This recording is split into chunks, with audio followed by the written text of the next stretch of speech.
adventuring gear task in Harbor, Quebec. Hello there everybody and welcome to another exciting episode of SnowRunner here at OPAFET Gaming. I am the OPAFET.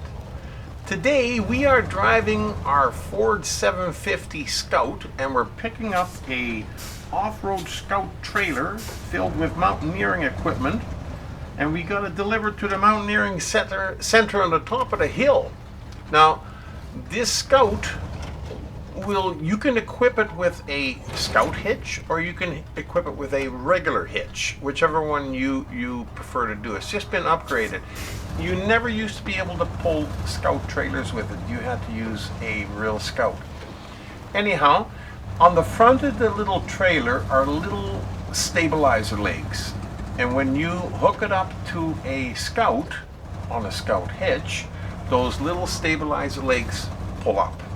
Now if you were pulling this trailer with, say, a big truck like the Kenworth or the Avenhorn or the Plaid, you can't hook it to the hitch because none of the big trucks will accept a Scout hitch. So you'd end up having to winch it, and if you winch it, those little stabilizer arms stay down and they drag across the road, and you have a better chance of flipping it because they get stuck in somewhere. So basically, end of the story is we have to use a Scout to get it up the top of the hill.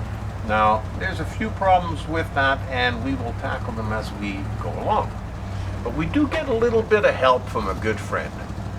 That's coming up in a little while. Now we're on the ice road and we don't have any problems with the Ford because he does have chains on it and the dualies on the back.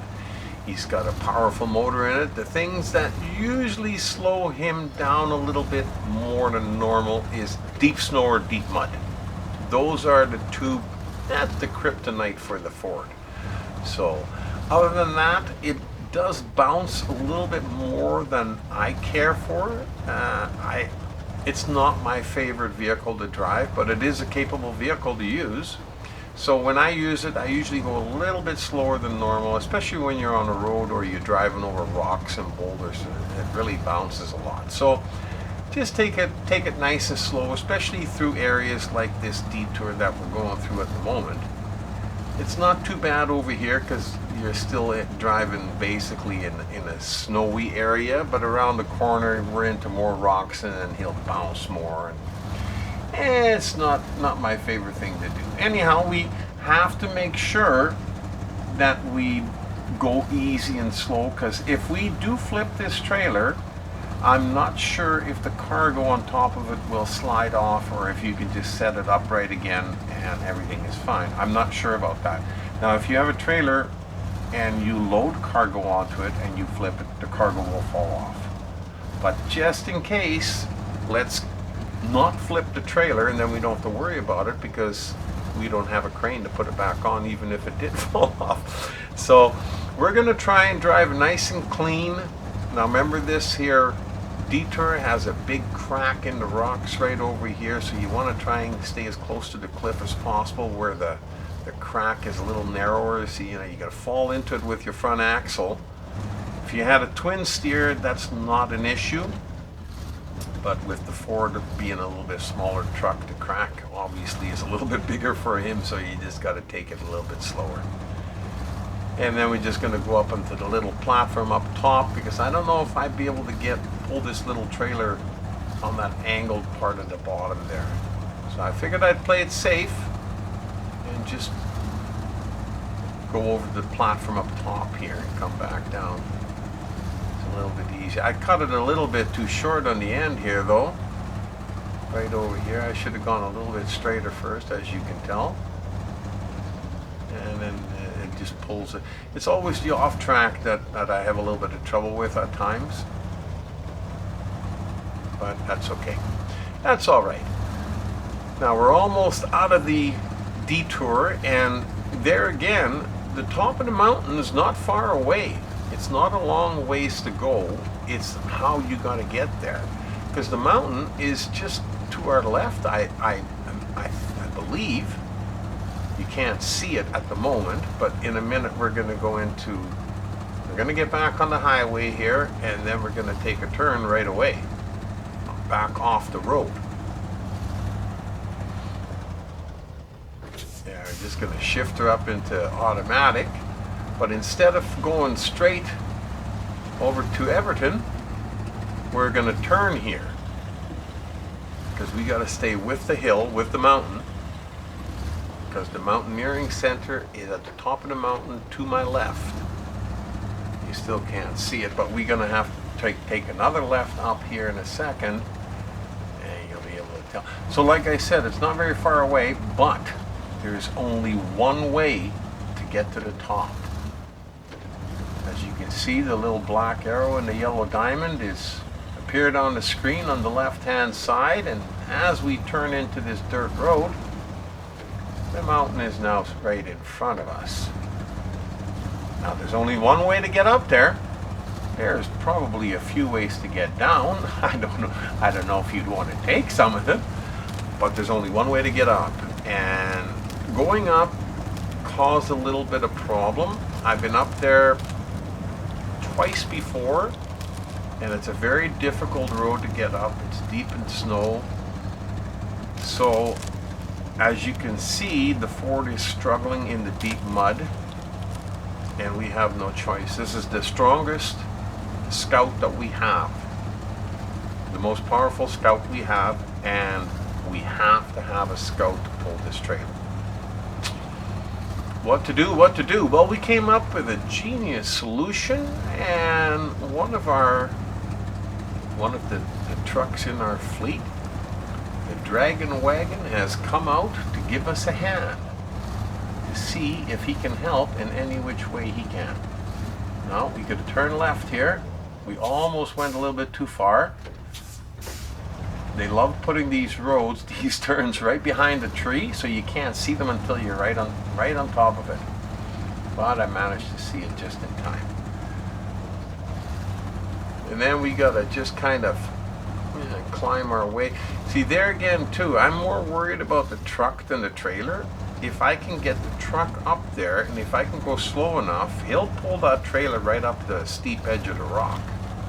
But you got to do it slowly, because if you go too fast and say the left wheel on the trailer catches first, it might bounce the trailer up and flip it over. Now over here, I should have gone around that rock on the left hand side on the ice, and I didn't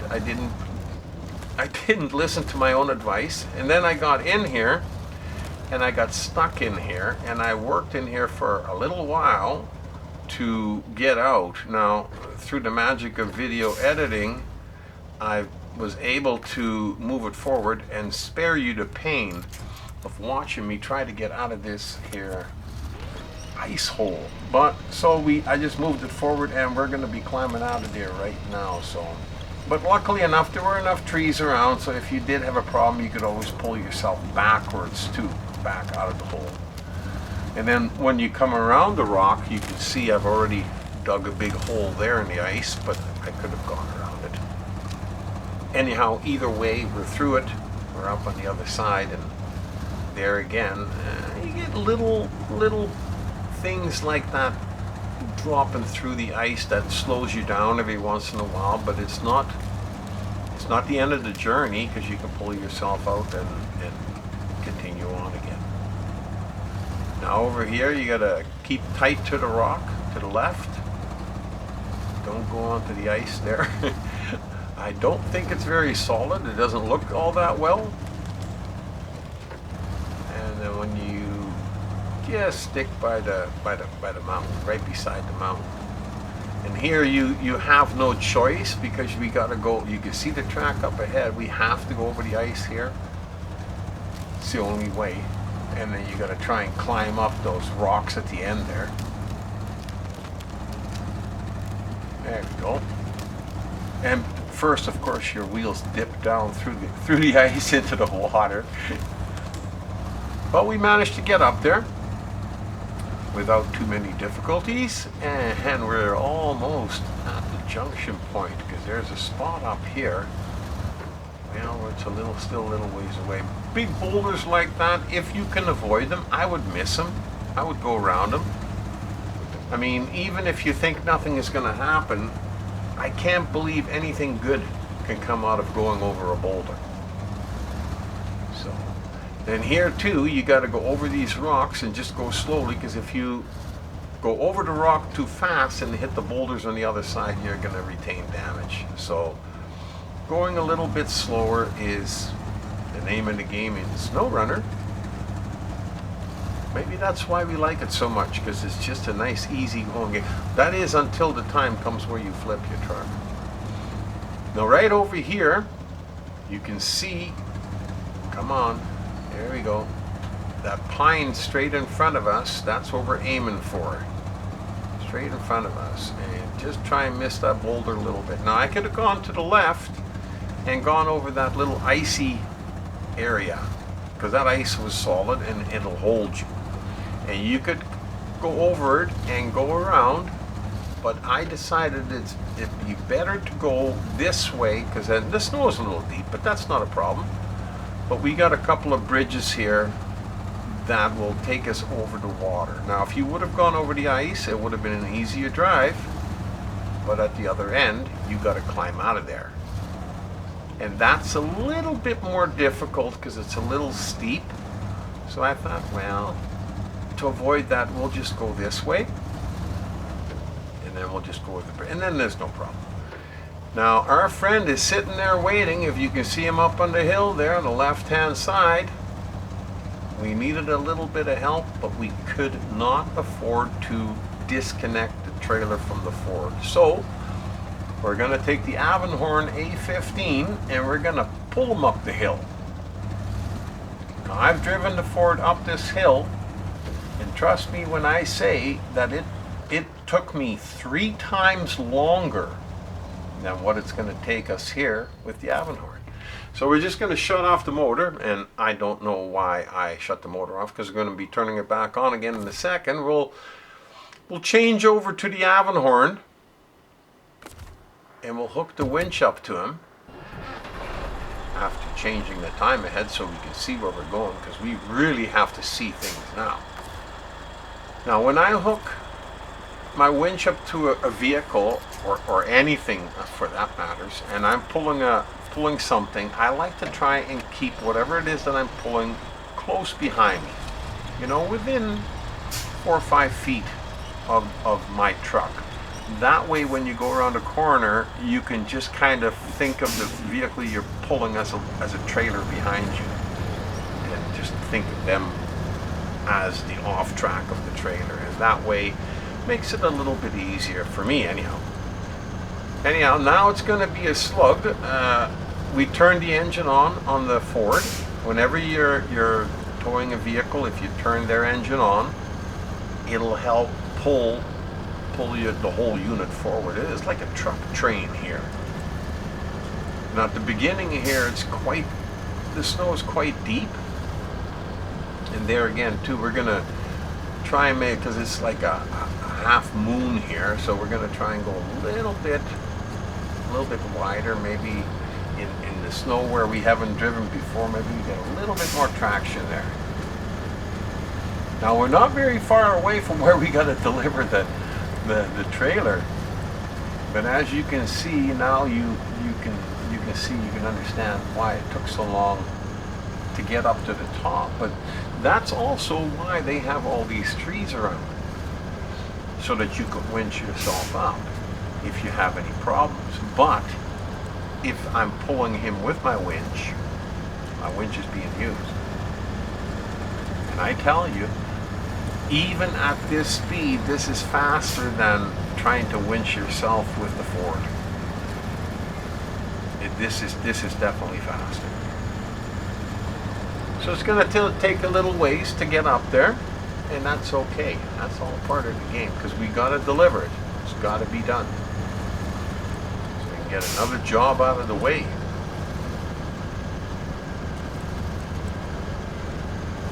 And boy, I tell you, in deep snow like this, the Avenhorn and the Plaid would probably be your best bets to use. Now the Kenworth is good in deep snow, even without chains, but I think the Avenhorn and the Plaid with the chains on are a little bit better. They got very close to similar power. I think the Avenhorn's got the best low-end torque, but That's just my opinion. I think he is the ultimate snow climber. I mean, look at this guy go.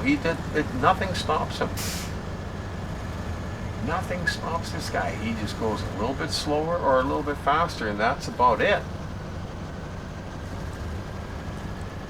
Maybe in the future the developers will give us a crane with a flat deck. That's the only thing that I keep asking for. If we can have a crane, but mind you, they probably wouldn't want you to have that, because then you'd use the Avenhorn for everything. which would be okay if that's the way you want to play it. There's nothing wrong with that. Now we're getting close to the top now. We got a little watery area with some rocks to go through. Now there again, like I said before, anytime when you're climbing over top of rocks and you're going up and down, if you go a little bit slower, then you can be pretty well assured you're not going to get any damage. But if you go too fast, you're going to come off this little ledge here, and then you're going to hit the rock on the other side. Of course, you're going to get damage. And it's really hard to control what happens to the vehicle you're towing, because he's got a little bit of slack, and if he comes off there too fast and hits you in the rear end, you could damage him that way too. That's why I always go a little bit slower through places like this, because it's just not worth it.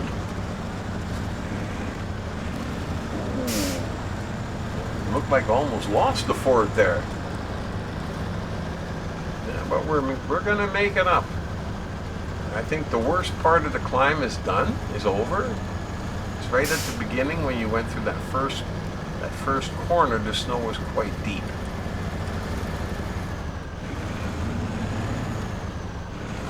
And now we're getting close to the top. See, the top is just right up there.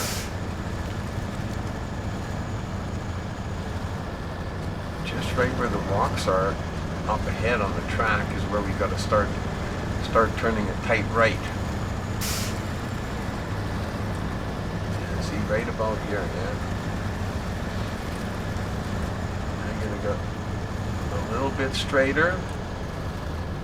See, because now the truck and the trailer are starting to slide off the track, and you don't want to have that happen, because if he slides too far, you'll end up dragging him beside those rocks, and then you could flip up there. Just going to take them over a little bit, and once we get to the top there, we got to turn it tight right again. We got to keep on this curving trajectory for the time being. Boy, this has been a long slog, but well worth the time, I tell you. Whenever you're going uphill and your vehicle seems like he's stuck, try moving your steering wheel back and forth, just turning from left to right, back and forth, and sometimes you'll start grabbing and moving ahead slightly with every turn, and then before you know it, you break free from whatever was holding you back. See, the Ford and the trailer are back on flat ground, and they're fairly stable. And now we're out of the deep snow, and I could probably let the Ford do it by himself, but rather than disconnecting here, I figure, why don't I just keep driving? The speed that we're going is still faster than the Ford would be by himself, and then this way I can just let him go just before the drop-off spot. That would be perfect. So that's what we're going to try. That's the plan, and we are very close. I think it's just on the other side of that rock is where we got to drop it off. Absolutely awesome. There we go. Just about at the top, but it looks like we're almost there. Fantastic video. I love this one. This one was really cool. It was tough trying to figure out how to get it up there. Well, we finally figured it out and got it there. It took a little while, but that's okay. That's part of the game that I really like and enjoy, is the puzzle part, trying to figure out where to get what you got to get and how to get it to the point where you got to get it to. Anyhow, really liked this video, and I hope you enjoyed it as well. Hope you got some tips or a trick out of it. It's just absolutely awesome. Until the next time, we've been working on the adventuring gear task in Harbor, Quebec. And we were driving the Avenhorn, but we delivered the package with the Ford 750. With me as your pilot, the OPFET.